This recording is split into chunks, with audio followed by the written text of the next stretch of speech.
Je m'appelle Valérie Dubois et j'ai aujourd'hui 58 ans. Cette histoire s'est déroulée il y a 10 ans, lorsque j'en avais 48 et que je m'engageais dans ce que je croyais être une supercherie nécessaire, une tromperie qui allait m'apprendre sur l'authenticité, la valeur personnelle et l'amour bien plus que tout ce que j'avais pu apprendre au cours de mes années précédentes. J'étais mère célibataire depuis que ma fille, Chloé, avait 2 ans. Son père était parti en apprenant ma grossesse, décidant que la paternité ne figurait pas dans ses projets de vie. Je l'avais donc élevée seule, cumulant les emplois pour nous maintenir à flot.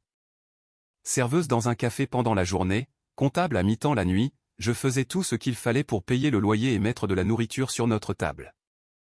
Au moment où Chloé, à ses 18 ans, s'apprêtait à entrer à l'université, j'avais passé près de 2 décennies en mode survie. Chaque euro était alloué aux nécessités. Mes vêtements provenaient de friperies, je me coupais les cheveux moi-même, et je portais mes chaussures jusqu'à ce qu'elles se désintègrent littéralement. J'étais fier de ce que j'avais accompli, permettre à Chloé de faire des études, nous assurer un toit et des repas. Mais j'étais aussi profondément épuisé et terriblement seul. Ma sœur, Sandrine, me harcelait depuis des années pour que je recommence à fréquenter des hommes. Valérie, tu as tout donné à Chloé. Il est maintenant temps de faire quelque chose pour toi. Tu mérites de la compagnie. Tu mérites l'amour. Je n'ai pas le temps pour ça, répondais-je invariablement. Et puis, qu'est-ce que je mettrais? Où est-ce que j'irais? Je ne peux pas me permettre le genre de vie que les gens attendent lors d'un rendez-vous. Alors laisse-moi t'aider, insistait Sandrine. Elle appartenait confortablement à la classe moyenne, mariée à un comptable prospère, et elle avait toujours ressenti une sorte de culpabilité face à sa vie plus facile que la mienne, dans sa jolie maison de campagne. Je vais t'arranger un rendez-vous. Je connais quelqu'un de parfait pour toi. J'ai résisté pendant des mois, mais Sandrine était d'une persévérance à toute épreuve. Finalement, usé par la solitude et piqué par la curiosité, j'ai accepté un unique rendez-vous à l'aveugle. Il s'appelle Stéphane Mercier, m'annonça Sandrine, tout excitée. Il est veuf, il a 52 ans et une fille de 7 ans. Il dirige une société d'investissement qui marche très bien. Il est gentil, il est bel homme, et il cherche quelqu'un d'authentique. Mon cœur se serra. Sandrine, un homme d'affaires prospère? Je ne peux pas fréquenter quelqu'un comme ça. Nous venons de mondes différents. Je suis une serveuse qui vit d'un salaire à l'autre. Et alors? Tu es intelligente, gentille, travailleuse et belle. C'est ça qui compte. Mais comment je m'habille? Qu'est-ce que je lui dis quand il me demandera ce que je fais dans la vie? Où est-ce que je dis que j'habite? Sandrine resta silencieuse un instant. Puis elle prononça des mots qui allaient s'avérer fatidiques. Présente-toi simplement sous ton meilleur jour. Habille-toi bien. Tu n'as pas besoin de mentir, mais tu n'es pas obligé de commencer par étaler tes difficultés. Laisse-le apprendre à te connaître en tant que personne d'abord. J'ai interprété « présente-toi sous ton meilleur jour » d'une manière très différente de ce que Sandrine avait voulu dire. Durant toute la semaine qui a précédé le rendez-vous, j'ai été obsédé par chaque détail. J'ai emprunté à Sandrine une robe bordeaux coûteuse, une de celles qui tombait parfaitement et qui semblait appartenir à une femme sophistiquée. J'ai emprunté ses bijoux, son sac à main.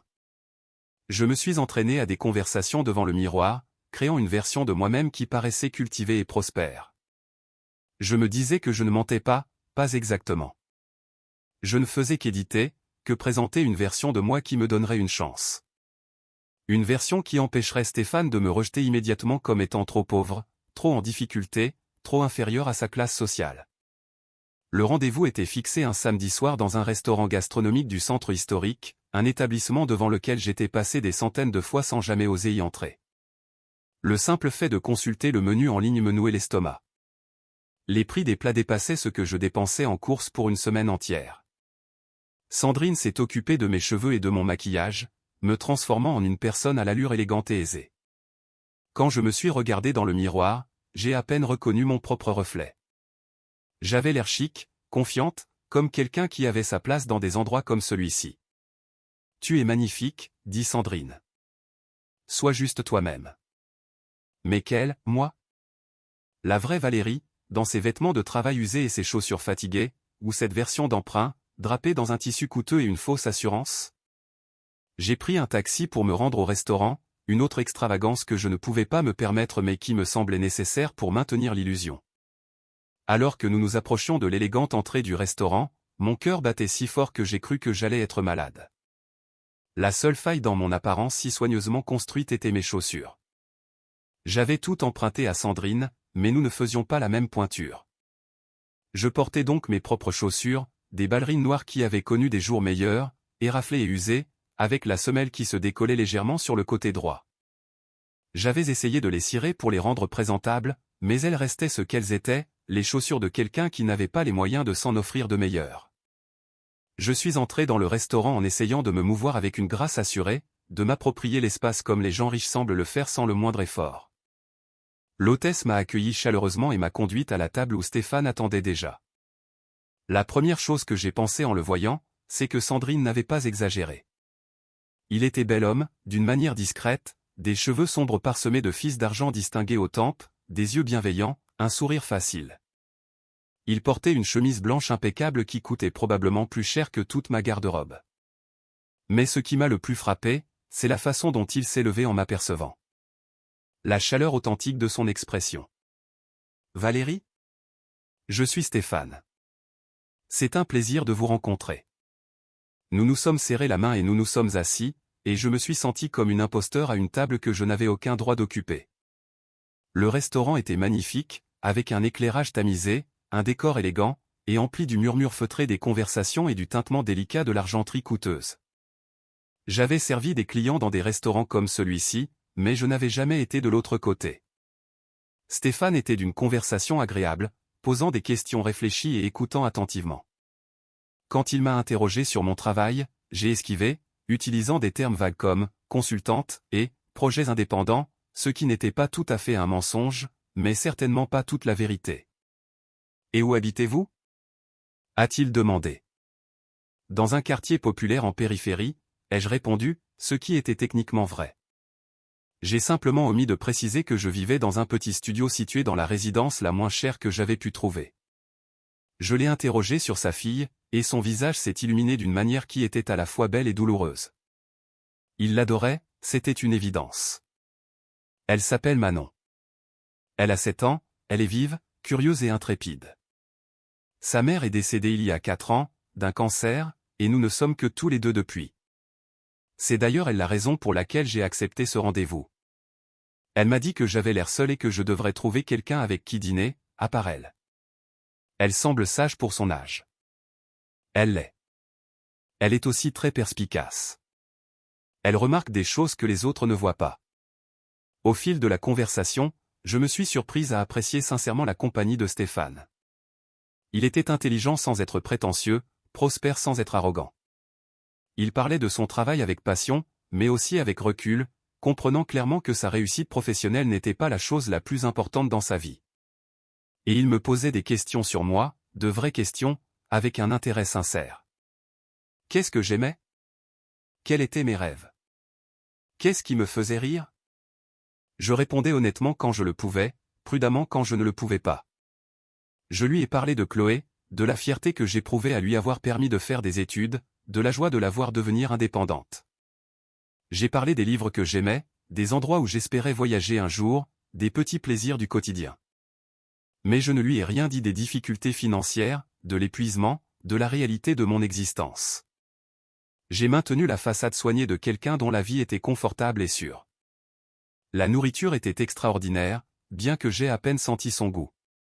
J'étais tellement concentré sur l'utilisation de la bonne fourchette, sur le fait de manger au bon rythme, de ne pas trahir mon manque d'habitude des dîners raffinés. Après le repas, Stéphane a suggéré une promenade dans le jardin public voisin. C'était une soirée magnifique, chaude et claire, et le parc était illuminé de lumières décoratives. J'ai accepté, reconnaissante d'être à l'extérieur, là où je me sentais moins comme une usurpatrice. Alors que nous marchions, Stéphane s'est soudainement arrêté et a désigné un banc. « Pourrions-nous nous asseoir un instant ? J'ai quelque chose que j'aimerais vous dire. » Mon cœur a sombré. M'avait-il démasqué ? Allait-il poliment mettre fin à la soirée ? Nous nous sommes assis et Stéphane s'est tourné vers moi. « Valérie, j'ai vraiment apprécié cette soirée. Vous êtes intelligente, gentille, drôle, tout ce que Sandrine avait promis. Mais je dois vous dire quelque chose. Ça y est, pensai-je. Le rejet poli. J'ai remarqué vos chaussures, dit-il doucement. J'ai senti mon visage s'empourprer d'humiliation. Bien sûr qu'il les avait remarquées. La seule chose que je ne pouvais pas simuler, le seul morceau de ma vraie vie que je ne pouvais pas cacher. Elles sont bien usées, a-t-il continué. Aimées, je dirais. Le genre de chaussures que quelqu'un porte parce qu'elles sont confortables, fiables, parce qu'elles ont bien servi au fil du temps. Et j'ai remarqué autre chose. Je me suis crispé, voulant m'enfuir mais cloué sur place. Vous avez été mal à l'aise toute la soirée. Pas avec moi, je l'espère, mais avec le restaurant, le formalisme, cet environnement coûteux. Vous avez joué un rôle, Valérie, en présentant une version de vous-même qui ne vous correspond pas tout à fait. Des larmes me sont montées aux yeux. Je suis désolé. Je n'aurais pas dû venir. Je n'ai pas ma place dans des endroits comme ce restaurant. Je suis serveuse, Stéphane. Je vis dans un minuscule appartement. Cette robe n'est même pas à moi, je l'ai empruntée à ma sœur. Je ne peux pas me permettre la vie à laquelle vous êtes habitué, et j'ai été stupide de prétendre que je le pouvais. Stéphane me prit doucement la main. Pourquoi avez-vous fait semblant? Parce que je pensais que vous ne voudriez pas me connaître autrement. Parce que les hommes qui réussissent ne sortent pas avec des serveuses en difficulté. Parce que j'ai passé toute ma vie d'adulte à sentir que je n'étais pas assez bien. Et j'ai pensé que si je pouvais juste paraître assez bien pour une soirée. Je pleurais maintenant, un mélange de honte et de soulagement. Valérie, regardez-moi. Je me suis forcé à croiser son regard. Ces chaussures usées m'en disent plus sur qui vous êtes vraiment que tout ce que vous avez dit dans ce restaurant. Elles me disent que vous êtes pragmatique, que vous privilégiez le fond à la forme, que vous savez optimiser vos ressources. Elles me disent que vous travaillez dur. Des chaussures ne s'usent pas comme ça en restant assises derrière un bureau. Et le fait que vous soyez venu ce soir en les portant, même si elles ne correspondent pas à l'élégance empruntée de tout le reste, me dit que vous êtes authentique au fond de vous, même quand vous essayez de ne pas l'être. Vous n'êtes pas en colère que j'ai menti? Vous n'avez pas vraiment menti. Vous avez juste essayé de vous présenter d'une manière que vous pensiez que je trouverais acceptable. Et je comprends cette impulsion, même si j'aurais préféré que vous n'en ressentiez pas la nécessité. Il marqua une pause, choisissant ses mots avec soin. Puis-je vous parler de ma défunte épouse? J'ai hoché la tête, en essuyant mes yeux. Elle s'appelait Isabelle. Elle venait d'un milieu aisé, une vieille fortune familiale, du genre qui ouvre toutes les portes. Quand je l'ai rencontrée, je développais encore mon entreprise, je travaillais 80 heures par semaine, j'avais à peine de quoi joindre les deux bouts. J'étais intimidé par son monde, par sa sophistication. Et un soir, au début de notre relation, j'ai prétendu avoir plus de succès que je n'en avais. J'ai loué une voiture de luxe, porté une montre empruntée, je l'ai emmenée dans un restaurant que je ne pouvais pas me permettre. Que s'est-il passé? Elle a vu clair dans mon jeu immédiatement. Et elle m'a dit quelque chose que je n'ai jamais oublié, Stéphane, je me fiche de la voiture, de la montre ou du dîner coûteux. Ce qui m'importe, c'est que tu sois honnête avec moi, parce que je ne peux pas construire une vie avec quelqu'un que je ne connais pas vraiment. Il serra ma main. Alors, je lui ai dit la vérité sur mon entreprise en difficulté, mes prêts étudiants, mon minuscule appartement. Et vous savez quoi? Elle s'en fichait. Ce qui l'intéressait, c'était mon caractère, mon éthique de travail, mes rêves. Nous avons construit notre vie ensemble à partir de cette honnêteté. Je ne suis pas Isabelle, dis-je. Je ne suis ni élégante, ni sophistiquée, ni issue d'une famille riche. Je suis juste quelqu'un qui se bat depuis si longtemps que je ne sais plus comment ne pas me battre. Racontez-moi votre vraie vie, dit Stéphane. Pas la version que vous pensez que je veux entendre. La réalité de vos journées. Alors, je l'ai fait. Assise sur ce banc dans le parc, je lui ai tout raconté. Comment j'avais élevé Chloé seule, comment je cumulais les emplois, la peur constante de ne pas avoir assez d'argent pour le loyer ou la nourriture. Je lui ai parlé du fait de me couper les cheveux moi-même, de m'habiller dans des friperies et de marcher pour économiser le prix du TER. Je lui ai parlé de la fierté que je ressentais d'avoir permis à Chloé de faire des études et de la solitude que je ressentais maintenant qu'elle était partie. Je lui ai parlé de mes chaussures usées et de la raison pour laquelle elles l'étaient, parce que je marchais partout, parce que des chaussures confortables étaient un investissement, parce que je l'ai portée jusqu'à ce qu'elle tombe littéralement en morceaux. Stéphane a écouté sans jugement, sans pitié, avec un intérêt et un respect sincères. Vous avez élevé une fille seule tout en cumulant plusieurs emplois, dit-il quand j'eus fini. Avez-vous la moindre idée à quel point c'est remarquable? De la force et de la détermination que cela requiert? Ce n'est pas remarquable. C'est juste ce qu'on fait quand on n'a pas d'autre choix. Non, c'est ce qu'on fait quand on a du caractère, de l'amour et de l'engagement. Valérie, vous auriez pu abandonner. Vous auriez pu faire des choix plus faciles, mais vous ne l'avez pas fait. Vous vous êtes battu pour votre fille chaque jour. Ce n'est pas de la survie.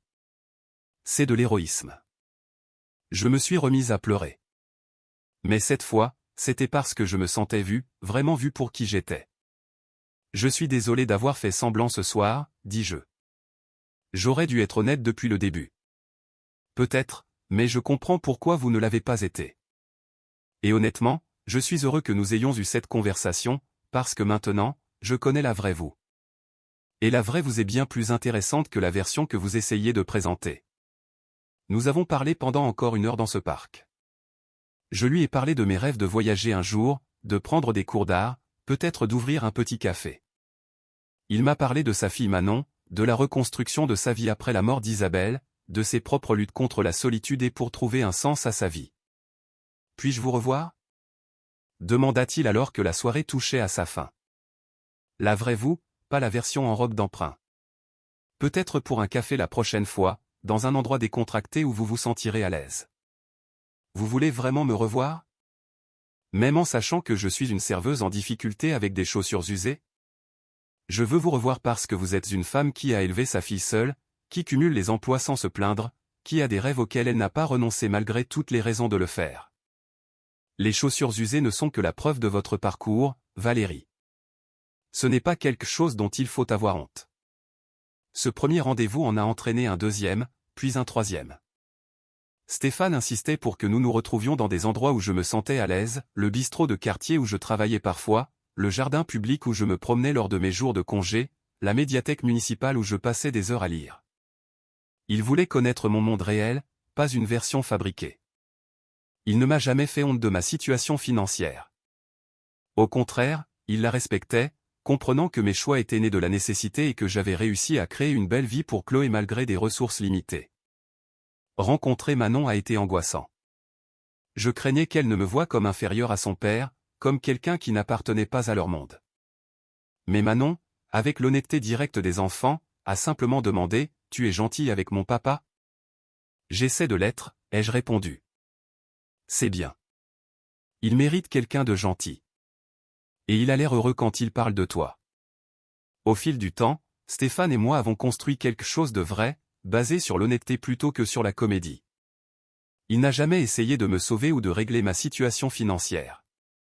Au lieu de cela, il respectait mon indépendance tout en m'offrant son soutien quand j'en avais réellement besoin. Je ne veux pas que tu aies l'impression que je t'achète ou que je te sauve, m'a-t-il expliqué. Mais je ne veux pas non plus que ta fierté t'empêche d'accepter de l'aide quand c'est logique. C'est ce que font les partenaires. Ils s'entraident. Quand nous avons finalement emménagé ensemble 2 ans plus tard, c'était un partenariat d'ego malgré la disparité de nos comptes en banque. Je contribuais financièrement à la hauteur de mes moyens, mais j'apportais aussi d'autres choses, un soutien émotionnel, une autre perspective, de l'humour, de l'amour. Nous nous sommes mariés 3 ans après ce premier rendez-vous désastreux où j'avais prétendu être quelqu'un que je n'étais pas. À notre mariage, je portais les chaussures de ce premier soir, les ballerines usées et éraflées qui avaient exposé ma supercherie et qui, finalement, avaient mené à quelque chose de vrai. Pourquoi ces chaussures? Demandaient les gens. Parce qu'elles représentent le moment où j'ai arrêté de faire semblant et où j'ai commencé à être moi-même, expliquai-je. Elles me rappellent que l'authenticité est plus importante que l'apparence. Aujourd'hui, 10 ans plus tard, je repense à cette soirée avec un mélange d'embarras et de gratitude. Je suis embarrassé d'avoir cru que je devais faire semblant, de ne pas avoir cru que mon vrai moi était digne d'amour et d'acceptation. Mais je suis reconnaissante que Stéphane ait vu au-delà de ma façade, qu'il ait valorisé l'authenticité plutôt que la performance, qu'il ait choisi de découvrir la vraie moi plutôt que la version manufacturée. Je travaille toujours, mais maintenant par choix plutôt que par nécessité. Stéphane et moi avons bâti une vie ensemble qui honore nos deux histoires, y compris la mienne, faite de lutte et de survie. Manon a 17 ans maintenant, et nous avons ajouté sa perspective à nos discussions familiales sur la valeur, l'authenticité et ce qui compte vraiment. Maman a essayé d'être quelqu'un qu'elle n'était pas à leur premier rendez-vous, raconte Manon à ses amis. Mais papa a vu ses chaussures usées et il a su qu'elle était vraie. C'est comme ça qu'on sait que quelqu'un vous aime. Il voit au-delà de ce que vous essayez de présenter, il voit qui vous êtes vraiment. De la bouche des adolescents, j'ai appris que la valeur ne se mesure pas en compte en banque, en vêtements chics ou en chaussures de luxe. Elle se mesure par le caractère, la résilience, la façon dont nous traitons les autres et dont nous sommes présents pour ceux que nous aimons. Mes chaussures usées représentaient des années à marcher pour aller au travail, à prioriser les besoins de ma fille avant mon propre confort, à faire en sorte que chaque euro dure le plus longtemps possible. Elles n'étaient pas honteuses. Elles étaient la preuve d'une vie bien vécue malgré des circonstances difficiles. Et Stéphane a vu cela. Il a vu au-delà de la robe empruntée et de la performance soignée, il a vu la femme en dessous. En difficulté, oui, mais aussi forte. Limitée financièrement, oui, mais riche à d'autres égards. Usée par des années de monoparentalité et de multiples emplois, oui, mais pas brisée. Parfois, je me demande ce qui se serait passé si j'avais été honnête depuis le début. Si je m'étais présenté à ce premier rendez-vous dans mes vrais vêtements et avec mes chaussures usées, sans l'élégance empruntée. Peut-être que Stéphane aurait apprécié mon authenticité dès le départ. Ou peut-être que j'avais besoin de cette soirée de faux-semblants suivie d'une confession honnête pour m'apprendre la valeur d'être soi-même. Quoi qu'il en soit, j'ai appris que l'amour, le vrai amour, n'exige pas que nous soyons autre chose que ce que nous sommes. Il ne demande pas de vêtements coûteux, de chaussures de luxe ou une performance impeccable. Il ne demande que de l'honnêteté, de la vulnérabilité, le courage de se laisser voir entièrement. Ces chaussures usées sont toujours dans mon placard, même si je ne les porte plus. Elles sont trop précieuses maintenant.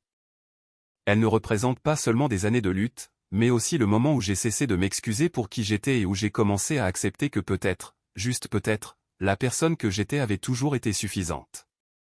Stéphane plaisante parfois en disant qu'il est tombé amoureux de moi à cause de mes chaussures, et non malgré elles. Elles m'ont dit tout ce que j'avais besoin de savoir, dit-il. Que tu étais vraie, travailleuse, pragmatique et authentique, même quand tu essayais de ne pas l'être. C'est le cadeau de cette soirée. Apprendre que nos difficultés ne nous diminuent pas. Que nos chaussures usées, nos robes empruntées et nos façades soigneusement construites ne peuvent cacher qui nous sommes vraiment à quelqu'un qui est vraiment attentif. Et parfois, lorsque nous arrêtons de faire semblant et que nous commençons à être vrais, nous découvrons que notre moi authentique, avec ses défauts, ses luttes, ses chaussures usées et tout le reste, est exactement ce que quelqu'un cherchait depuis toujours. Voilà ce que mes chaussures usées m'ont appris. Voilà ce que la capacité de Stéphane à voir au-delà des apparences m'a montré. Et voilà ce que 10 ans de partenariat sincère ont confirmé. Que l'amour n'exige pas que nous soyons parfaits, riches ou sophistiqués. Il exige simplement que nous soyons vrais. Et cela, j'ai appris, est plus que suffisant.